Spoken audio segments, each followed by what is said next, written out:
Pwede naman, pero bakit mo naisipan na magbakasyon ng isang buwan?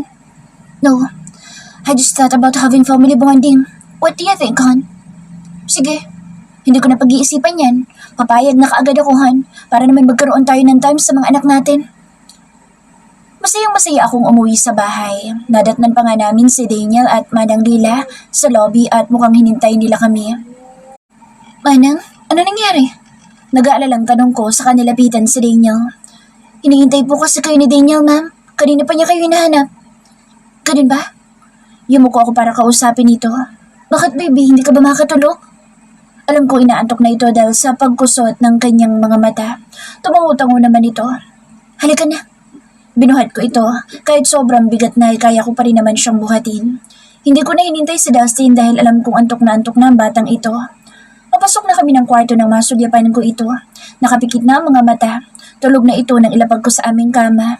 Hilaplos ko ang kanyang buhok sa kahinalikan sa pisngi. Kamukhang kamukha mo talagang daddy mo. Pisil ko sa pisngi nito at maging sa ilong niya. Ang gwapo ng Lil Dustin ko. Sambit ko habang hinahaplos sa mukha ng bunso namin. Anong ginagawa mo? Narinig ko ang boses ng asawa ko. Kagad ako napatingin sa may pintuan. Nasalayan kong nakangiti si Dustin na pumasok habang unti-unting hinuhubad ang suit nito. Nag-enjoy naman akong panoorin siya habang naguhubad. Enjoying the view, hon? Sabay kindat dito sa akin at napailing na lang ako habang natatawa. Bakit ba kasi hindi nakakasawang pagmasdan ng kanyang katawan? Tulog naman na si Daniel kaya tumayo ako sa kama para pumunta na sa banyo para maglinis ng katawan. Samahan na kita.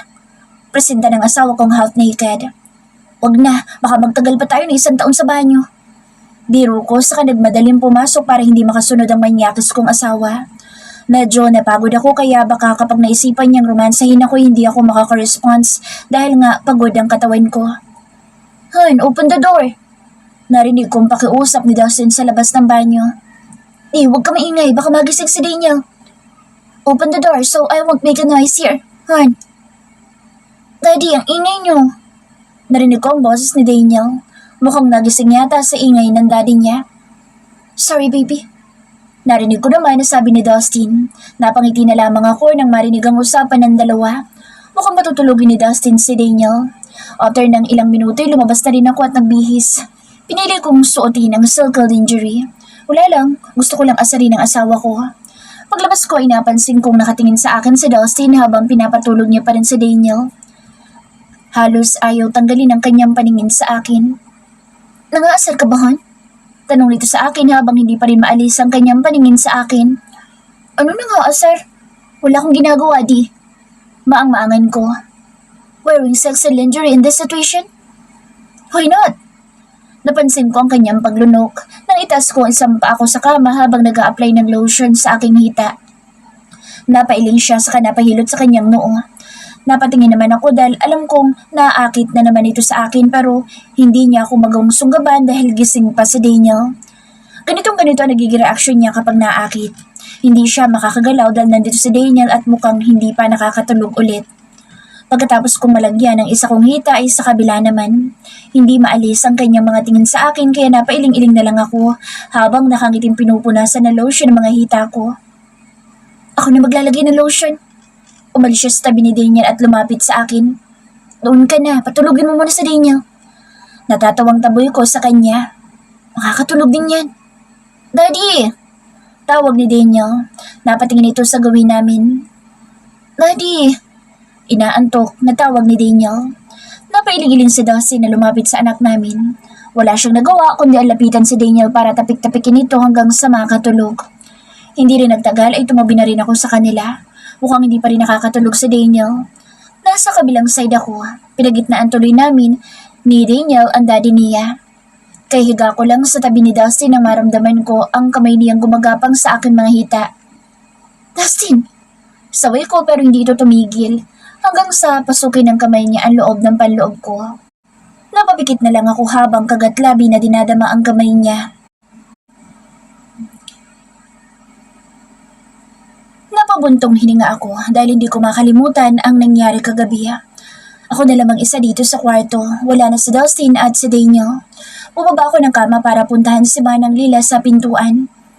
Nandiyan na, Manang. Hinablot ko ang roba na nakasampay, sakay binalot sa aking katawan. Nakasuot ako ng lingerie at hindi pwedeng makita ni Manang Lila na ganito ang suot ko. Nang buksan ko ang pinto ay nabungaran ko sa Manang Lila na mukhang kanina pa naghihintay sa akin. Ano yun, Manang? May bisita po kayo, ma'am. Hinihintay po kayo ni Ma'am Grace sa lobby. Si Grace? Nandito siya? Bakit daw? Hindi ko ho alam, ma'am. Sige, Manang. Pagkasabi mag-aayos lang po ako. Pakihintay na lang po ako sandali. Sige, ma'am.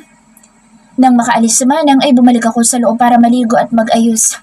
Nakakahiya, naghintay pa si Grace ng matagal. Nang makababae na datnan kong nakaupo si Grace sa couch. Nang makita akong palapit sa kanya, tumayo ito at sinalubong ako ng yakap. Napako ako sa aking kinatatayuan. Hindi ko kasi akalaan ganito ka-feeling close itong si Grace. Hi, bati niya. Anong dahilan? Bakit ka pumunta dito? Tanong ko kaagad sa kanya. Nakalimutan mo na ba sinabi ko sa'yo kagabi? Yayayain sana kitang lumabas. Ha? Lalabas tayo? Ayos lang ba? Sige, sasamahin kita. Bakit naman hindi? Thank you. Muli niya akong niyakap. Teka lang, magbibihis lang ako. Paalam ko sa kanya. Kaagad naman itong tumango. Hindi na ako nagdala ng kotse dahil ang sabi ni Grace sa kanya na lang daw ako sasakay. Pumasok kami sa isang napakasikat na mall. May balak yata na mag-shopping si Grace. Dito tayo. Hinila niya ako. Nagsukat siya doon at halos lahat na yata ng damit doon ay gusto niyang bilhin. Maging ako ay minapili din naman. Nakakahiya lang dahil si Grace ang nagbayad ng napipili ko. Magtatampo ako kapag hindi mo tinanggap ang panlilibre ko sa'yo. Kaya wala akong nagawa kundi tanggapin na lang ang gusto niya. Lumipat naman kami sa mga undergarments. Bumili siya ng maraming piraso ng underwear. Ako naman ay hindi na dahil marami pa naman akong underwear. Isa pa, araw-araw yata akong binibili ni Dustin ng underwear sa pag-uwi niya galing sa office. May mga dala siyang branded na underwear. Hindi ko alam kung nagmamay-ari na ba siya ng mga undergarments. Wala ka bang napili na underwear? Baling ni Grace sa akin. Umiling-iling ako. Marami akong underwear. Galing kay Dustin. Araw-araw niya ata akong binibilan kahit sobrang dami na. Yung iba tinatapon ko na lang at binibili sa mga kasama namin sa bahay. Biglang hindi nakaimik si Grace. Nabago ekspresyon ng kanyang muka. Binawi niya rin naman na ito. Tumawa na parang pilit. Oh, so sweet naman ni Dustin. Kasi konti lang ang dala kong underwear kaya kailangan kong bumili. Para alam mo na, kapag may kasaksa ko, ibibigay ko na lang sa kanyang underwear ko pagkatapos. Natatawang sabi nito. Hindi ko tuloy maiwasan na itanong kung may boyfriend ba siya. Sorry to ask, pero may nobyo ko ba ngayon? Yumuko siya sa ngumiti. I don't have a boyfriend. It's just a fling. You know, yung kalandian lang. Ganon. Yung isa nga na kalandian ko, hindi natuloy. Buti na lang din hindi natuloy dahil nakatali na siya. Sabi nito na tatawa-tawa pa. Anong ibig mo sabihin? May asawa? Pabulong na sabi niya sa akin. Natigilan ako at napatitig sa kanya. Just kidding. Kaagad nabawi niya. Nagulat ka ba? Joke lang din. Nabigla ka ba sa sinabi ko? Namutla ka eh. Natatawa pa rin na sabi nito. Hindi naman. Mabuti na lang binawi niya dahil kung hindi baka magbago na ang tingin ko sa kanya. Tingin ko kasi sa kanya yung napakabait niya. Let's go there. Turo niya sa store ng perfumes. Pumasok naman kami sa store ng perfume. Kapapasok lang namin pero may ibinigay or inirekomenda na kaagad siya sa aking perfume. Here, favorite ni Dustin ng perfume na ito. Yes, it. Every time he comes home from the office. Suggestion niya. Trinay ko yun kung anong amoy ngunit na amoy ko lang naman ang amoy ni Dustin noong umuwi siya mula US. Ito yung gamit ni Dean noong umuwi siya galing US. Sabi ko, yeah, it's his favorite. So don't forget to use it. Treat ko ulit. Bawal tumanggi. Alam kong marami kang pera pero hayaan mo na ako na magbayad. Treat ko lahat. Sabi niya. Wala din naman ako nagawa kundi ang pumayag na lang sa gusto niya. Mapilit eh. Pagkatapos namin sa store ng perfume ay naisipan kong dumaan sa mga luggage. Mga luma na kasi yung luggage sa bahay. Gagamitin namin sa pag-alis next week. Saan tayo pagkatapos nito? Tanong niya sa akin. Pwede bang dumaan muna tayo sa luggage store? Bibili ka ng luggage? Oo, aalis kasi kami next week. Aalis? Aalis ka? Hindi. Naisipan kasi ni Dustin na magbakasyon kami na isang buwan sa ibang bansa. Really? Halos hindi pa makapaniwala sa Grace. Oo, para naman daw magkaroon kami ng time for family bonding. Dito kasi hindi na kami nakakapag-bonding kasi busy lagi siya sa office. Ako naman, minsan naghahatid kay Daniel at may negosyo din akong buti kaya pareho kaming busy. Ah, kung ganun, enjoy your vacation. Thanks. I hope you also enjoy your vacation here in the Philippines. Sobrang napagod ako sa lakad namin ni Grace. Sobrang dami niyang pinamili sa akin. Branded bags, sandals, shoes at kung ano-ano pa na kaek-ekan sa katawan. Buti na lang wala pa si Dustin. Naligo muna ako para matanggal ang pagod ko. Habang tinititigan ko ang sarili sa salamin, naalala kong perfume na pinili ni Grace para sa akin. Trinay ko iyon. Sigurado ako magtataka si Dustin kung bakit same kami ng perfume. Nakangiti akong pinaligo ang perfume sa aking katawan. Napasulyap ako sa phone ko nang may text message. Si Dustin na nag-text. Excited akong binuksan ang text niya. How's your day, hon? Sa simpleng text niya lang, kinikilig pa din ako. Marami ako ikukwento sa'yo pag uwi mo. Nasaan ka na? I replied. Ilang minuto lang ay may reply na rin ito. I'm on my way home. Wait for me in the lobby. I miss you so much. I can't wait to hug you. Napangiti na naman ako at muli kong nareplyan. Bilisan mo na dahil miss na rin kita. Kanina pa ako dito sa lobby, hinihintay ka. Hindi na ito nag-reply kaya kaagad akong bumaba para hintayin siya. Nagbiro lang naman ako kanina, na kanina ko pa siya hinihintay sa lobby dahil ang totoo ay nasa kwarto pa lang ako. Ilang minuto pa lang ako nakaupo sa couch ay narinig ko na ang pagbukas ng pintuan. Hindi nga ako nagkakamali dahil iniluwa doon ang napakagwapo kong asawa. Kahit pagod, gwapo pa din. Nagmadali ako sinalubong ito para yakapin. Niyakap ko siya na mahigpit ngunit dahan-dahan niya ako itinulak palayo. Nagpalit ka ng perfume? Napansin niya kaagad? Oo. Hindi ba dito yung perfume mo? Ang sabi ni Grace, favorite mo raw itong perfume na ito kaya ginamit ko para naman... Nakakiting sabi ko sa kanya. Grace? Parang hindi pa siya makapaniwala na narinig niya ang pangalan ni Grace. Yun nga ikukwento ko sa'yo. Nag-shopping kami ni Grace kanina.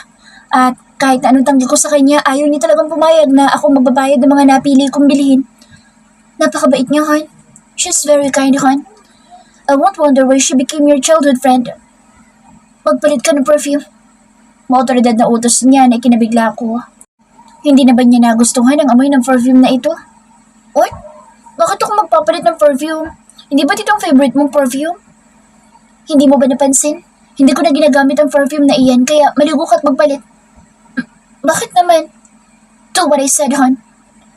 Hindi kita maintindihan. Bakit parang galit ka? Nagagalit ka lang dahil sa perfume? Inis na tanong ko sa kanya. Hindi ako galit, hon. Gusto ko lang tanggalin mo sa katawan mo ang amoy na iyan. Pero bakit nga? Dahil ayoko sa amoy na yan. Bigla ako napatulala nang biglang lumakas ang boss niya. I'm sorry. Kaagad niya naman akong miyaka pero tinula ko siya. Ang dahil lang sa perfume, nagagalit ka. Nasigawan mo pa ako. Inis na sabi ko sa kanya. I'm sorry, hon. I'm sorry. Hindi ko sinasadyang mapalakas ang boses ko. Excited pa ako sa lubungin ka dahil marami akong kukwento sa'yo tapos ito lang palang mapapala ako. Sana pala hindi na lang kita hinintay. Pag-usap na lang tayo kapag malamig ng ulo mo. Mukhang hindi lang pagod na napapainit sa ulo mo. Tapatin mo nga ako. Ano ba nangyayari sa'yo? Bakit napapansin ko palagi mainit ang ulo mo? I'm just tired. He answered right away but it didn't seem like it was just because he was tired. I know there's another reason and that's what I need to know. Hindi kami nagkapansinan noon pagkatapos dahil kahit na anong pakiusap niya nakausapin ko siya, hindi ko siya kinausap. Napagod na lang siya sa pagkatok sa pinto ng kwarto namin pero hindi ko siya pinagbuksan. Tinawagan kong assistant ni Dustin kinaumagahan. Itatanong ko lang sana kung umaalis bang Sir Dustin mo dyan sa office oras ng work? Hindi naman po, ma'am. Hindi nga po siya umaalis dito. Kung hindi siya umaalis, naiisip ko kasi na baka may iba na siya or napapraning lang ako. Anong dahilan? Bakit palagi mainit ang ulo niya? May last na tanong pa ako.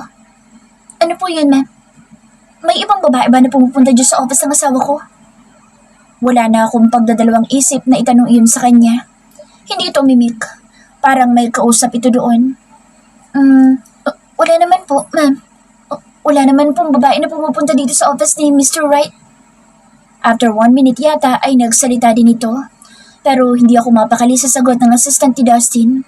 Kailangan ko pa rin malaman kaya kailangan ko surprisahin si Dustin sa office niya. Napapraning niya yata ako.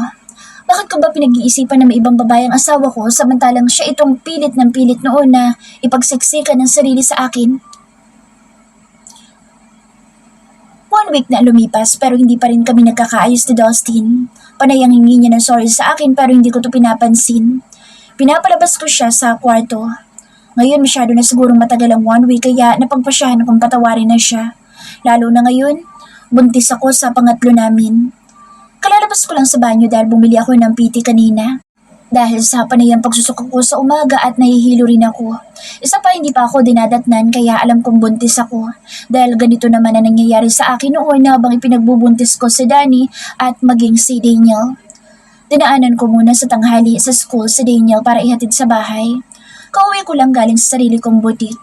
Umuwi ako dahil gusto kong puntahan si Dustin sa kanyang office para makipag-usap. Hindi na kasi ako nakakapunta roon. It's been a few months since my last visit to his office. Also, I can't wait to talk to him. It's been a week that we haven't had a proper conversation. I missed him. Manang, ikaw na po muna bahala kay Daniel. Pupuntahan ko lang po si sir niyo. Sige po ma'am, ako na po bahala. Binalingan ko si Daniel na kaagad na naglaro sa kanyang mga laruan. Daniel, magbihis ka muna bago mag-play. Basang-basa na ng pawis sa likod mo. Utos ko dito. Panay siguro ang laro nito sa school kaya pawis na pawis. Kahit nilagyan ko na ng towel ang likod niya. Halika na Daniel, ihatid kita sa kwarto mo. Aya ni Manang. Pinagmasdan ko sila habang paakyat ng hagdanan. Muli kong kinuha ang PT sa loob ng aking shoulder bag at nakangiting pinagmasdan nito. Matutuwa si Dustin kapag pinakita ko sa kanya ito. Mas matutuwa siya, lalo na't magkakaroon na ulit kami ng baby. I put it in my bag again. I wanted to surprise Dustin and tell him that I was pregnant. Nagpahatid na lang ako kay Manong dahil sasakay naman ako kay Dustin pa uwi. Sasabay na ako sa kanya or yayayain ko na lang muna siya na lumabas at doon ko sasabihin sa kanya ang gusto ko sabihin. Nasa loob na ako ng building. Good afternoon, ma'am. Bati ng mga employee na nadadaanan ko. Ang ganda at ang sexy pa rin ni ma'am, no? May 2 anak na yan sila ni Mr. Wright. Bulong na isang babae. Rinig na rinig ko naman. Napangiti na lamang ako. Hindi naman masama ang chismis niya kaya hindi ko na lang pinuna. Nandito kami sa loob ng elevator. Oo nga eh. Ang gwapo ni sir kaya ang ending, ang gaganda at ang gagwapo ng kanilang mga anak. Kakaingit. Rinig ko naman na bulong din ng isa. Thank you. Binalingan ko ang 2 nagbubulungan para sarkastik ang pasalamatan. Nandito ako pero mukhang sinasadya yata nilang marinig ko ang kanilang usapan. Bago ako lumabas ng elevator ay narinig ko ang kanilang pagtili. Napailing na lamang ako. Kahit may asawa na si Dustin, marami pa rin siyang napapakilig. Langya talaga tong asawa kong ito. Nasa pasilyo na ako patungo sa office ng asawa ko. Napatingin naman sa akin ng mga employee na nandoon. Kanya-kanya itong balik sa mga pwesto. Ninitian ko na lang ang mga ito. Good afternoon, Mrs. Wright. Bati kaagad sa akin ng assistant ni Dustin. Iginiya niya ako patungo sa office ni Dustin. Mahina itong kumatok. Sir, Ma'am Irish is here. Paalam nito habang nasa pintuan pa lang kami at hindi pa binubuksan. Ilang minuto bago nakasagot ang asawa ko. Masyado ba siyang busy? Nang mabuksan ang pintuan ay nadatnan kong nakaupo sa swivel chair si Dustin habang nakaupo naman si Grace sa upuan na nasa tapat ng kanyang office table. Han, sambit niya nang makapasok kami. Nakakastorbo ba ako? Tanong ko kaagad dito dahil mukhang seryosong pinag-uusapan nilang dalawa ni Grace. Umalis na ang kanyang assistant kaya lumapit kaagad ako kay Dustin para halikan siya sa pisngi. Nakita ko naman ang pagtataka sa mukha ng asawa ko.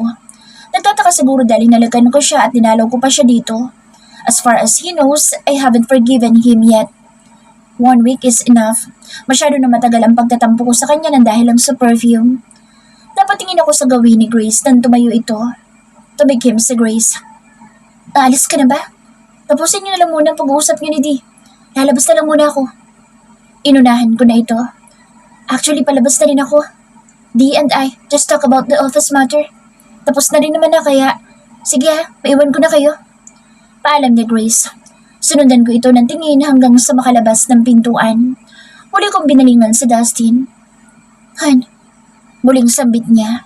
Hindi ko alam kung bakit parang kinakabahan siya. Ano meron? Napatawad mo na ba ako? Yep, that's why I'm here. I have something to tell you. Sasabihin? Ano yun?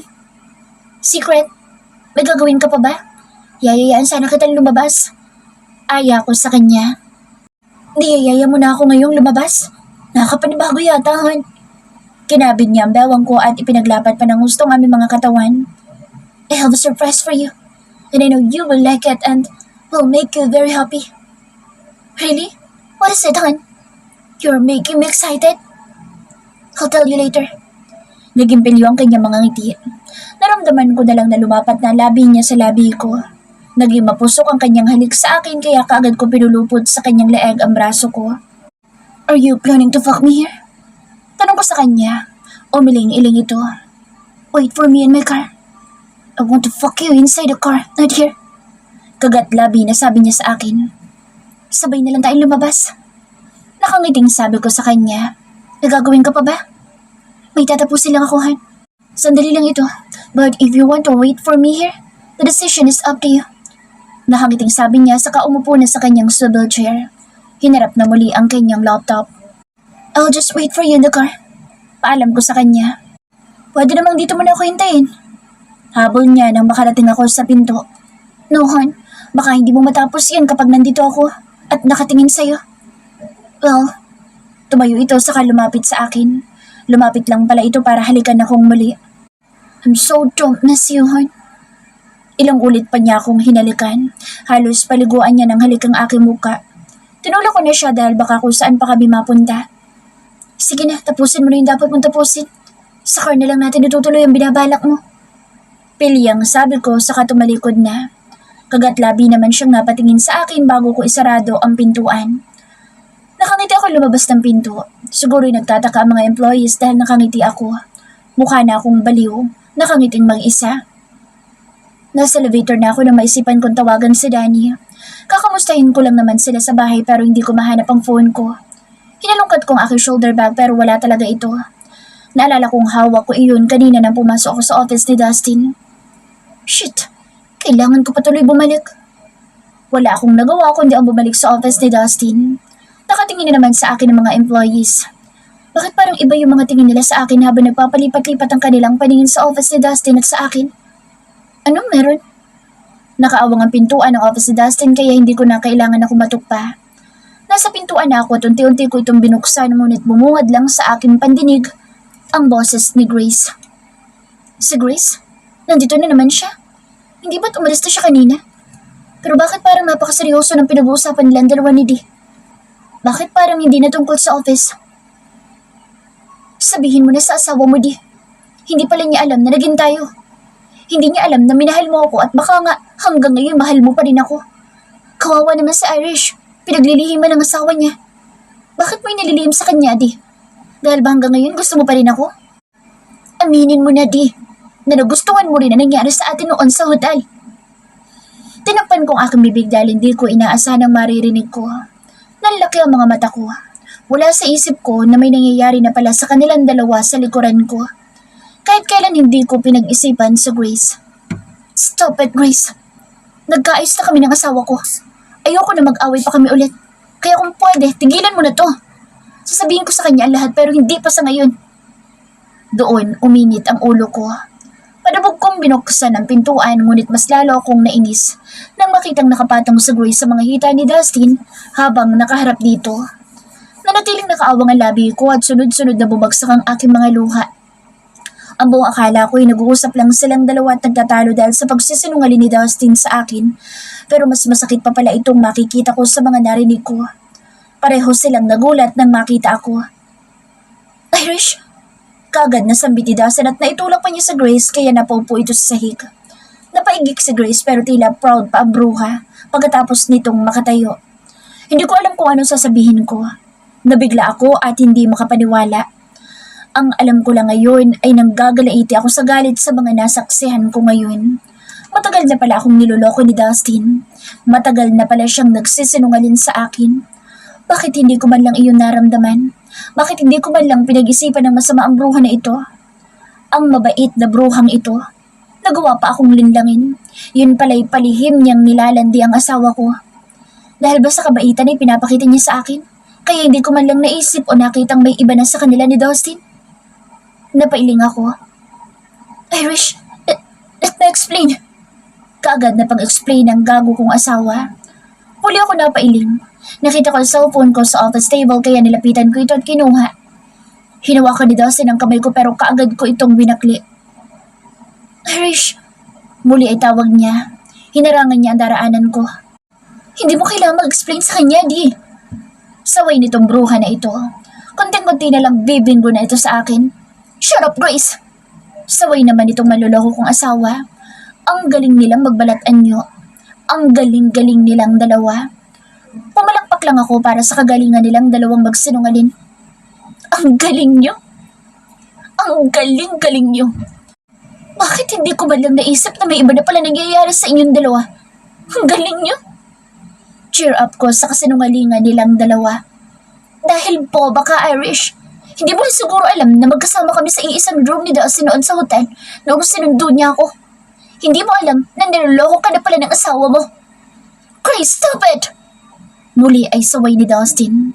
Sinamaan ko ng tingin si Dustin bago lumapit kay Grace.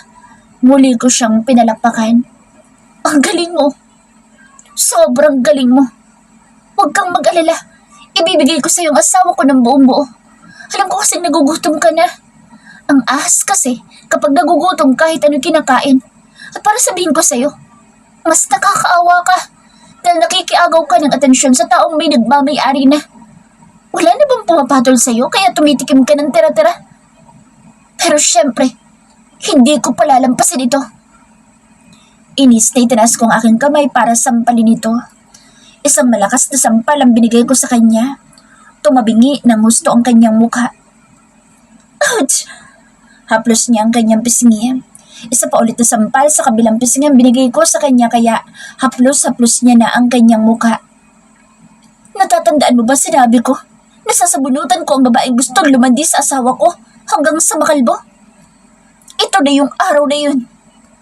Dahil sa inis ko hinablot ko ang buhok niya ng buong lakas at halos ingudgod ko siya sa office table ni Dustin. Nandilim ng aking paningin kaya nagsasigaw ito. Hindi mo kailangang sumigaw na ahas ka. Dapat gumagapang ka lang. Inis kong tinadyakan ng kanyang puson. Irish, tama na! Pinigilan ako ni Dustin. Inilayo niya ako kay Grace kaya naibaling sa kanya ang galit ko.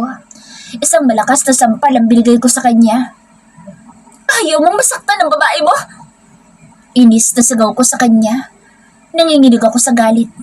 Haplos niya na rin ang pisngi niya. Ako na lang ang sampalin mo hanggang sa mawala ang galit mo. Sana nga ganun lang kadali yun, Dustin! Sigaw ko sa kanyang pagbubuka habang patuloy ang pagtulo ng aking mga luha. Ganun lang kadali mawala ang sakit. Sana nga mawala ang sakit kapag sinampal-sampal kita pero hindi. Nawala na ako ng lakas at sobrang sakit pa ng nararamdaman ko ngayon. Hinang-hina ang katawan at puso ko. Parang ayoko na lang na magsalita. Sunod-sunod na naman at tumulo ang butil na luha mula sa mga mata ko. Muli kong binalingan sa Grace. Huwag kang mag-alala, Grace. Hindi pa ngayon ang araw na paniligayan ko ng asid ang pepet mong nangangati. Magpasalamat ka dahil wala akong dalang asido. Muli kong binalingan si Dustin. Kinuha ko ang piti sa loob ng bag ko at binigay sa kanya. Alam mo ba kung bakit ako nandito? Dahil plano kong sabihin sa iyo na buntis ako. Mahinang sambit ko sa kanya. Napaawang ang labi niya nang makita niya ang tulay at sa narinig niya rin mula sa akin. You're pregnant? Halos hindi siya makapaniwala. Napangiti ako ng mapait. Masayang-masaya ang araw ko dahil sa piti na yan pero sinira mo lang. Yes, I'm pregnant. But it's fucking sad. Cause this child's father is still able to flirt with someone else. Nawala na ako ng lakas pa na magsalita kaya tumalikod na lang ako sa kanya habang naninikip ang dibdib ko. Lumabas ako sa pintuan ng office habang nanginginig ang mga binti ko. Iniwan kong nakatulala na nakatitig sa pregnancy test si Dustin. Narinig ko ang pagtawag niya sa akin pagkatapos ng ilang minuto. Naabutan niya rin agad ako. Hinawakan niya ang balikat ko. Irish, may sasabihin ako, please. Sambit niya. Anong sasabihin mo? Sasabihin mo ba sa akin ngayon na may nangyari sa inyo ni Grace? Nangihina na sambit ko. Hindi ko pinansin ang mga employees na nakatingin sa amin. Han, walang nangyari sa amin. Nakalimot lang ako pero hindi yun natuloy. It's just a half. Huwag mo nang ituloy. Putol ko sa pagpapaliwanag niya. Sobrang sakit di. Na nagawa mo sa ibang babae ang dapat na sa akin mo lang ginagawa. Ganun na lang ba yun? Dahil sa nakalimot ka, kaya muntik nang may mangyari sa inyong dalawa. Nang dahil lang sa pagkalimot. Ganun lang ba ako kadaling kalimutan di? Naninikip na ng sobra ang dibdib ko. Kunting-kunti na lang ay parang gusto nang bumigay ng aking mga tuhod.